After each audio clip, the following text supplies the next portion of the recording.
Salut, bienvenue pour une nouvelle vidéo et pour un nouveau tag. Avant de commencer de parler du tag en lui-même, si vous me suivez en vlog et si vous avez vu la vidéo d'hier et la vidéo de jeudi dernier, vous le savez, je viens de déménager. Du coup, depuis dimanche sur la chaîne, il y a une vidéo par jour et ça pour une durée indéterminée. Mais là, du coup, cette vidéo, c'est la première vidéo comme ça, assise face à mes bibliothèques, face cam et tout, que je tourne dans l'appart. Ma ventilation fait un bruit de malade, mais normalement vous ne l'entendez pas. J'ai fait des tests et normalement vous ne l'entendez pas, donc j'espère que ça ira. J'ai un peu galéré à cadrer, etc.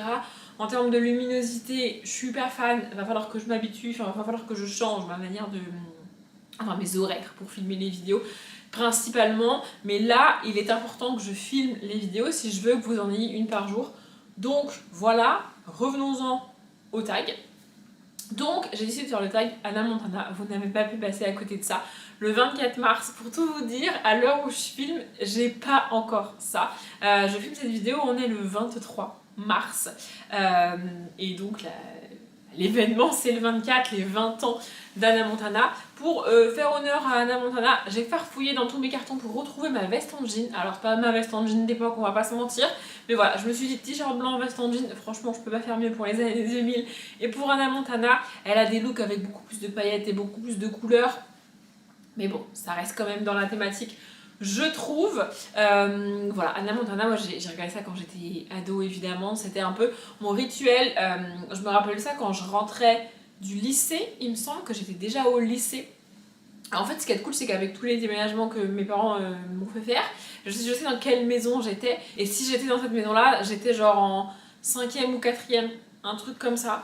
Donc ouais, je pense que j'étais déjà au lycée, mais vraiment c'était mon rituel. Moi, j'avais des parents qui finissaient tard et qui rentraient tard du travail. Donc quand je rentrais, en général, j'étais toute seule parce que ma grande sœur finissait plus tard et ma petite sœur restait à son collège, etc. Bref. Et donc je rentrais vraiment toute seule, je m'installais à l'époque, je regardais la télé et je lançais Disney Channel. Donc en fait ça dépendait des jours et de l'heure à laquelle je finissais, de l'heure à laquelle je rentrais avec le bus, etc. Mais je pouvais regarder n'importe quelle série Disney Channel, dont Hannah Montana. Je pense que je vais me faire un marathon Hannah Montana. Dans l'idée, j'aurais bien aimé re-regarder la série avant la sortie des 20 ans, etc. Mais j'ai pas eu le temps avec tout ce qui s'est passé en février, en mars. Je n'ai pas eu le temps. Mais ouais, je pense que là, au mois d'avril, je vais me revisionner Hannah Montana et je vous parlerai de ça en vlog. Et donc, j'ai trouvé ce tag Hannah Montana avec des questions. Je vais vous montrer des livres en rapport avec les personnages de la série. Mini parenthèse pour ceux qui ne connaissent pas, Hannah Montana, c'est donc une série télévisée dans laquelle on suit Miley Cyrus, qui mène une double vie. Elle est d'un côté Miley Cyrus qui va au lycée normalement, etc. Une lycéenne, une collégienne lambda, vraiment.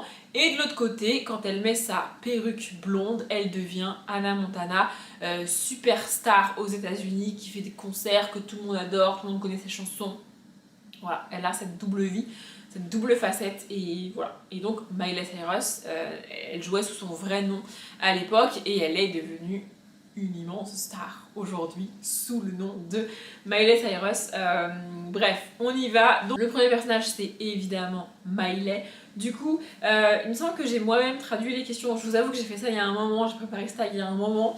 Mais il me semble que j'ai traduit les questions moi-même. Donc dans la barre d'infos, vous aurez la question en VO originale du coup et la traduction française approximative faite par mes soins. Donc il faut un livre avec un personnage principal vivant une double vie. Franchement j'ai eu beaucoup de mal. Une double vie comme Miley a avec un côté star, etc. J'ai pas trouvé. La deuxième possibilité qui m'est venue, c'est les serial killers qui ont une double vie, comme dans You par exemple, vous voyez, ce genre de choses. Mais j'ai pas trouvé. Et la troisième qui m'est venue, c'est ce que je ne lis pas et ce que je déteste dans la vie et en littérature, c'est les gens qui trompent leur partenaire. Vous voyez, j'ai pas trouvé. Franchement, je l'ai pas trouvé. Ce qui s'en rapproche le plus, c'est la bibliothèque de Minuit de Matt Haig que j'ai lu il n'y a pas très longtemps et dans laquelle on suit un personnage qui va remonter dans le temps et changer certains choix de vie qu'elle a fait et du coup comme ça visiter plusieurs vies qu'elle aurait pu avoir. C'est pas vraiment la question, je sais bien, mais en gros ici notre personnage principal qui s'appelle Nora se retrouve dans une bibliothèque, on est vraiment en fantastique. Et avec cette bibliothèque contient tous les livres de sa vie, sachant qu'il y a des dizaines et des centaines, des milliers de livres, parce que chaque choix qu'elle aurait pu faire différemment est une autre histoire, une autre vie qu'elle aurait pu vivre. Je sais pas si vous voyez ce que je veux dire. Et donc elle va prendre certains de ses livres, ouvrir certains de ses livres pour découvrir la vie qu'elle aurait pu avoir si elle avait emménagé dans telle ville et pas dans telle ville, si elle avait accepté tel rendez-vous et pas tel rendez-vous, tel métier et pas tel métier. Voilà, plein de décisions comme ça qu'elle a prises dans sa vie. C'est le seul livre que j'ai trouvé dans ma bibliothèque et qui répond à cette question à peu près. J'en ai pas d'autres. Le deuxième personnage, c'est Lily, donc la meilleure amie de Miley et de Anna, du coup. Et donc là, c'est un personnage qui apporterait un skateboard à un événement avec un tapis rouge. Personnage féminin, à la fois girly et garçon manqué. J'aime pas trop ce terme de garçon manqué, il faudrait qu'on trouve un autre mot pour définir ça, parce que ça me... voilà. Mais en gros, un personnage féminin qui ne correspond pas au standard féminin de la société, mais qui est pourtant féminin, vous voyez. Et vraiment, ce côté décalé, j'adore ça en littérature. Ce sont mes personnages féminins préférés, je pense que vous le savez si vous me suivez, donc j'en ai plein dans mes bibliothèques. Et j'ai choisi un personnage en jeunesse que je n'ai pas cité depuis longtemps, c'est Apolline. Ici, le tome 1, Apolline et le chat masqué de Chris Riddle. On est sur une petite fille extrêmement indépendante, extrêmement autonome. Ses parents sont constamment en voyage d'affaires et elle est livrée à elle-même. Alors pas vraiment, elle a des gens qui viennent lui faire à manger, qui viennent faire le ménage, qui viennent s'occuper du linge, etc., etc. Mais elle est quand même toute seule avec son meilleur ami qui est l'espèce de petit chien tout poilu là, vous voyez. Et vraiment, en fait, elle fait ce qu'elle veut, comme elle veut, elle a un look particulier, elle a des goûts particuliers et elle ne fait rien pour coller aux standards d'une société ou d'une autre, aux standards d'une personne ou d'une autre. Elle est elle-même entière et c'est comme ça. Et j'adore Apolline, j'adore ce genre de personnage et j'aime beaucoup Lily d'ailleurs dans Hannah Montana. Je pense qu'à l'époque c'est pas à elle que je m'identifiais parce qu'elle était trop décalée pour moi, mais en vrai avec le recul aujourd'hui, c'est clairement à elle que je ressemblais le plus à l'époque. Bref. Le troisième personnage c'est donc évidemment le deuxième meilleur ami de Miley, à savoir Oliver. Et donc là il faut un personnage avec un talent, pouvoir caché. J'avoue que je comprends pas trop parce que je me rappelle pas de... Enfin... Bref, j'ai choisi le passeur de fantômes, donc le tome 1, l'élu, et le personnage s'appelle Thomas, il me semble pas du tout, il s'appelle Malo. Pas du tout, je raconte des conneries. Voilà, on est en fantastique ici, de nouveau en jeunesse, et on est avec un jeune garçon qui a la capacité de voir les fantômes. Ah oui, en termes de talent, pouvoir caché, j'y suis allée à fond, vraiment, j'ai tête baissée, j'ai pas réfléchi. J'ai beaucoup aimé cette saga, il y a 5 tomes en tout, avec des thématiques assez dures, assez importantes abordées dedans. Ça peut être la maladie, il me semble qu'il y a aussi le divorce ou la rupture amicale, un truc comme ça. Franchement, il y a des thématiques quand même assez hard, on va pas se mentir, mais c'est bien fait et voilà, on est sur un jeune garçon qui donc voit les fantômes, ici sur la couverture vous voyez, et qui, on est sur un personnage qui essaye de les aider, hein, qui essaye de comprendre pourquoi ils sont fantômes, pourquoi ils sont coincés, pourquoi ils sont toujours là, est-ce qu'on peut les aider, est-ce qu'ils veulent passer de l'autre côté ou pas, et voilà. Franchement j'ai beaucoup aimé cette saga et talent caché, je me suis dit que c'était parfait. Le quatrième personnage c'est Jackson et donc c'est le grand frère de Miley et donc là c'est une relation fraternelle où ils ne s'entendent pas toujours mais sont toujours là l'un pour l'autre. Pareil j'en ai pas mal dans mes bibliothèques et j'ai choisi cette saga parce que en vrai j'y pense rarement à cette saga précisément pour cette thématique là mais c'est le cas et c'est au cœur de la saga. Je vais essayer de faire mon accent correct. J'ai donc choisi les Marked Men de Jack Renover parce que, donc ici c'est le tome 1, Roule. C'est quand même au cœur de la saga cette histoire de fraternité, vraiment de relation entre frères. Roule avait un jumeau qui est malheureusement décédé. C'est extrêmement violent pour lui et franchement c'est compliqué à vivre. Mais Roule a également un grand frère qui s'appelle Rome. Et le grand frère essaye de l'aider, mais bah, c'est difficile, c'est pas évident. Ils ont tous les deux perdu un frère, mais ils n'avaient pas du tout la même relation avec ce frère-là, même si c'était leur frère. Enfin, vous voyez ce que je veux dire. Et voilà, au-delà des romances qu'on suit et des thématiques amoureuses là-dedans, et du couple qu'il va former avec Shay, bref, il y a aussi cette relation fraternelle, cette relation familiale avec les parents aussi, mais vraiment cette perte du jumeau et cette galère avec le grand frère, c'est quand même au centre de la saga, au moins de ce tome-là et du tome 3, qui est donc le tome 2, Rome. Mais voilà, ça me faisait plaisir de reciter les Marketmen, écoutez, voilà. La question suivante m'a fait rire jusqu'à ce que je me rende compte qu'il fallait que je trouve un livre pour y répondre, et franchement, j'ai choisi la facilité, parce que j'ai pas trouvé autre chose. Donc le personnage suivant c'est Robbie Ray, donc le père de Miley et Jackson, et je pense pas dire de bêtises en disant que dans la réalité, l'acteur qui joue Robbie Ray est le père de Miley. Je crois que c'est ça. Si. Bref. Et donc là il faut un personnage avec des cheveux incroyables et qui le sait. Ouais. Ça m'a fait rire parce que effectivement ça représente assez le père, mais il y avait autre chose pour représenter le père. Enfin, je veux dire, c'est un guitariste de talent génial. Enfin, il y avait autre chose que les cheveux, quoi. Vous voyez. Et après, je me suis dit, mais il faut que je trouve un personnage en fait. Et franchement, c'est. Alors, je dis pas que c'est pas cité dans les livres et que c'est pas dit dans les livres, mais c'est pas un truc que je garde en mémoire après avoir terminé le livre. Vous voyez. Donc, j'ai choisi la facilité. Je me suis dit, c'est dans la thématique du personnage, ça fait partie des caractéristiques du personnage. Cress. Oui, bah écoute, facilité. J'avais dit facilité. Donc le tome 3 des Chroniques lunaires de Marissa Meyer, à savoir Cress. Ici, on est sur une réécriture de réponse. Donc la thématique des cheveux est forcément là. J'ai pas d'autre argument. À un moment donné, je ne sais pas quoi vous dire de plus. La question suivante, c'est avec l'un des personnages les plus fun de la série, donc c'est Rico. Ou alors Welcome to Rico's, il me semble que c'est genre le barde sur la plage où ils se rendent, etc. etc. Et donc là, c'est un livre dans lequel un personnage a un travail qui n'est pas toujours fun. Parce que Rico a le même âge que Miley, etc. etc. donc il doit avoir, je sais pas, 14-15 ans. Peut-être même moins au début. C'est un personnage extrêmement loufoque, très extravagant, et qui tient une espèce de cahute sur la plage, d'une espèce de mini-bar sur la plage. Et donc c'est pas toujours très fun.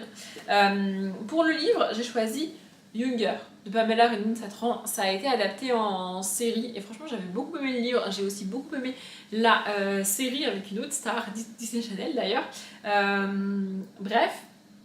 En gros, ici on va suivre une femme qui a une quarantaine d'années. Elle a eu un enfant, et en fait elle a fait des études quand elle avait 20 ans, etc. Et puis elle a eu un enfant et elle a choisi de mettre sa carrière et sa vie un petit peu de côté pour élever son enfant. Son métier c'était éduquer sa fille, l'emmener à l'école, s'en occuper, etc. etc., etc. Son mari subvenait à leurs besoins, il n'y avait pas de problème. Sauf que là, ils divorcent, ça ne va plus et elle doit retrouver un travail. Le problème qui se pose, c'est qu'elle a plus de 40 ans, elle n'a pourtant aucune expérience professionnelle, si ce n'est d'avoir éduqué sa fille, mais elle a fait des études dans le milieu de l'édition, du livre, etc. Mais elle n'a pas d'expérience en fait. Elle démarre en bas de l'échelle alors qu'elle a 40 ans. Et dans sa recherche de travail, ça freine, ça bloque, son âge bloque. Et je crois qu'elle ne le fait pas exprès, mais à un moment donné, elle oublie de mettre la date de naissance, de mettre sa date de naissance ou son âge sur son CV. Et donc, la personne en face suppose qu'elle a 20-25 ans, tu vois. Dans son malheur, j'ai envie de vous dire, elle peut passer pour 20-25 ans physiquement, tu vois. Elle fait pas 40-45 ans. Et donc, l'entretien se passe, etc. On l'engage, tout le monde part du principe qu'elle a 20-25 ans, et c'est à partir de là elle va du coup travailler, elle est très contente et tout, mais elle va devoir faire croire qu'elle a 20-25 ans. C'est pas toujours évident, d'où la présence de ce livre dans cette catégorie. Franchement, j'ai adoré cette histoire. Je vous encourage à lire le livre et à regarder la série parce que j'ai adoré les deux, même si la série diverge, j'ai envie de vous dire, évidemment du livre. On en a fini avec les personnages en eux-mêmes, même s'il y a bien d'autres personnages dans la série, mais là on a plutôt des groupes de personnages pour les 3 dernières questions. Donc la 7ème question, c'est Lily et Oliver, votre duo amis d'enfance qui finissent ensemble, préféré. Voilà. C'est une des premières séries où l'héroïne ne finit pas avec un des personnages principaux de la série. Pour tout vous dire, je sais même pas si elle finit toute seule ou si elle finit avec quelqu'un, Miley, dans la série, je ne sais plus. Mais bref, cette trope, c'est pas une trope que j'ai beaucoup vue dans les romances que j'ai pu lire. Et c'est pas ma trope préférée de romance, honnêtement. Mais j'ai quand même trouvé L'amour, la vie et ma liste de Casey West. Ici, on va suivre Abby, qui, au début de l'été, en gros, elle sait qu'elle va passer l'été chez elle, toute seule. Elle ne partira pas en vacances cette année-là. Il me semble que c'est le dernier été, il me semble que c'est l'été avant sa terminale, ou un truc comme ça. Et du coup, elle décide de faire une liste de choses qu'elle veut faire sur cet été pour s'occuper, pour se challenger, etc., etc. Et elle va faire ça avec son meilleur ami.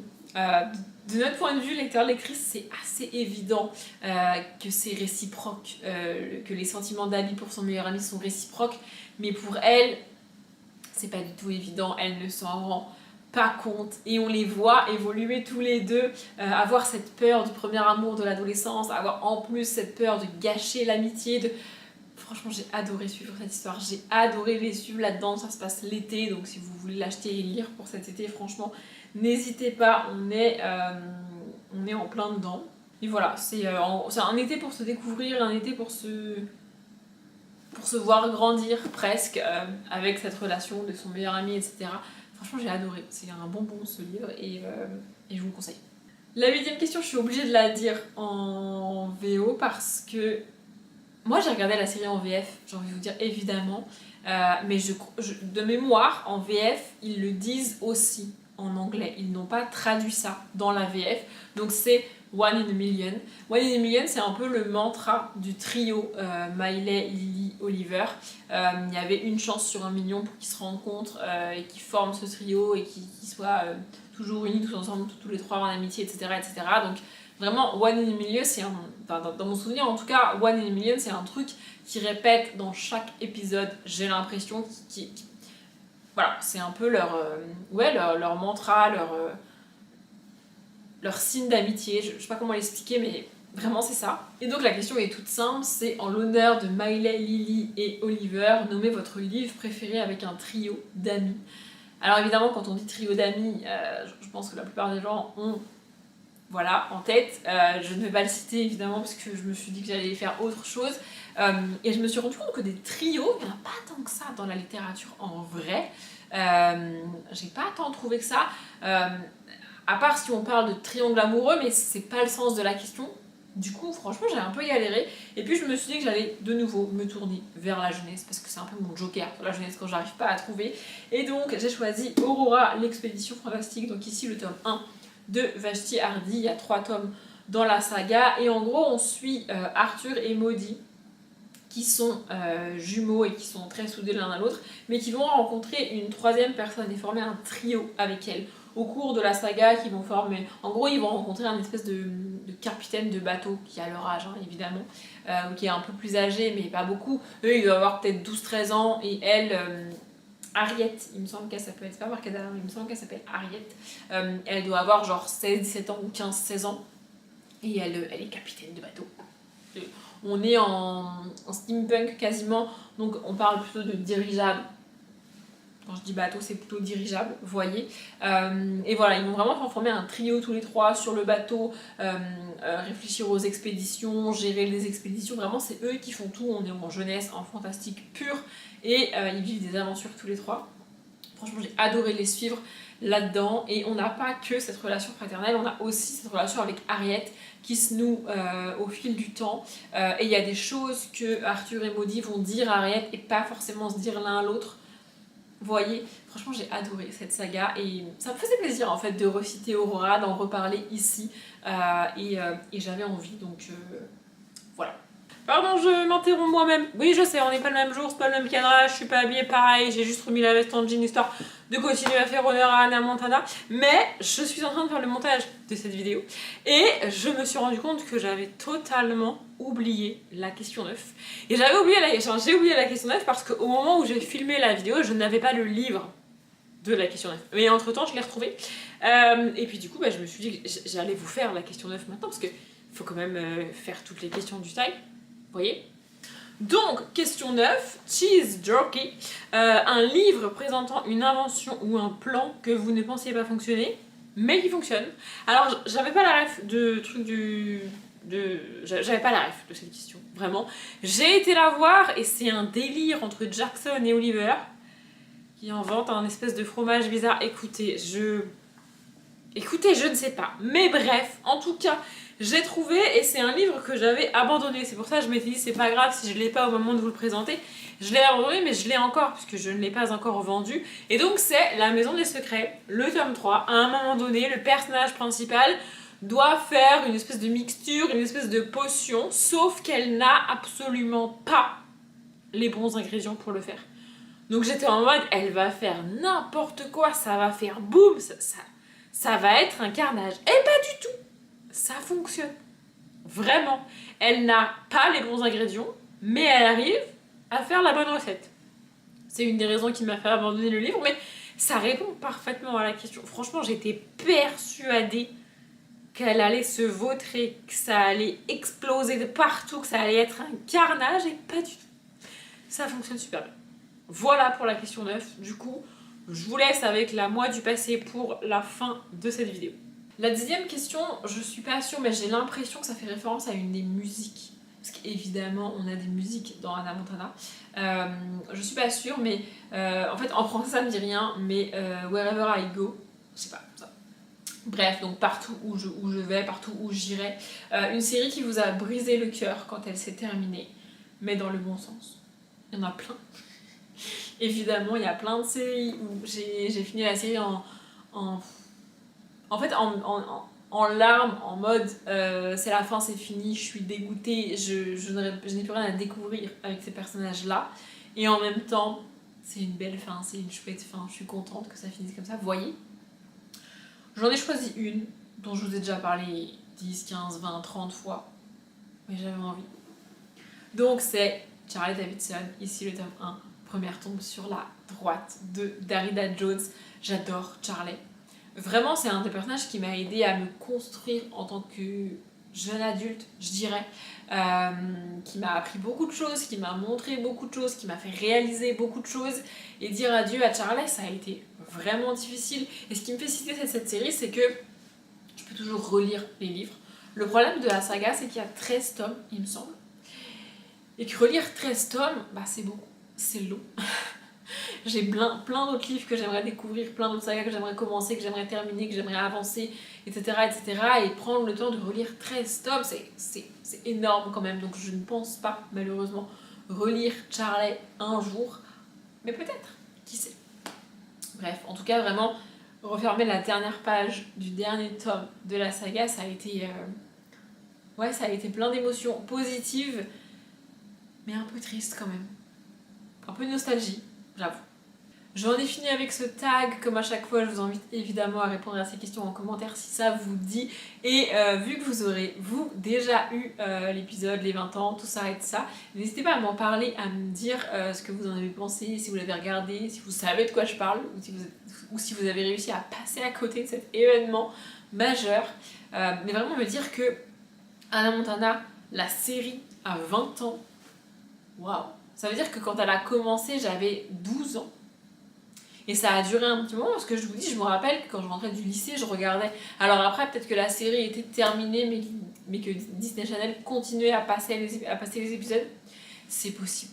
Je ne sais pas. En tous les cas, de mon côté, je vais attendre impatiemment de pouvoir regarder ce truc des 20 ans parce que j'ai trop hâte. Et 2, trouver le moyen, mais je pense que sur Disney Plus c'est dispo, trouver le moyen de re-regarder Hannah Montana en entier du début et dans l'ordre, parce que je ne suis même pas sûre d'avoir un jour regardé Hannah Montana dans l'ordre du coup. Donc voilà. Bref, je m'arrête là pour cette vidéo. Comme d'habitude, je vous souhaite une bonne journée, un bon après-midi, un bon appétit ou une bonne nuit. Et je vous dis à demain.